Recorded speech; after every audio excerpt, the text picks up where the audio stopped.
سڪرنڊ में सरकारी तौर रजिस्टर्ड समाजी तंज़ीमुनि जो गॾियल इजलास सोशल वेलफेयर जे असिस्टेंट डायरेक्टर आफ्ताब अहमद जमाली जी सदारत हेठि मुनक़द कयो वियो,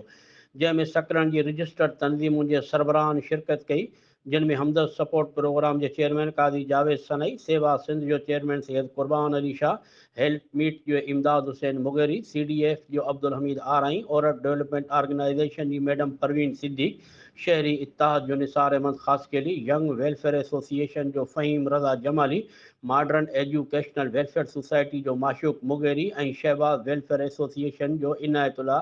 चन्ना शामिल हुआ। इन मौक़े ते तंज़ीमुनि पारां कारकर्दगी पेश कई वई, जॾहिं त सोशल वेलफेयर पारां खेनि सरकारी तौर ते थियल कमकारनि जे तरीक़ेकार ऐं सालियानी रिपोर्ट पेश करण जूं हिदायतूं पिणु जारी कयूं वयूं ऐं खेनि पाबंद कयो वियो त हू अमली तौर तंज़ीमुनि खे मुतहरिक कनि। आफ्ताब अहमद जमाली इहो बि चयो त असीं तोड़े जो अवां तंज़ीमुनि जी कारकर्दगी मां मुतमिन आहियूं, पर अञा वधीक कमु करण जी ज़रूरत आहे। गॾिजाणीअ में assistant director Mushtaq Ahmed Jamali, assistant Rao Abad Hussain, इमाम अली कीरियो, मुश्ताक खोखर ऐं ग़ुलाम नबी मल्हा पिणु शरीक हुआ।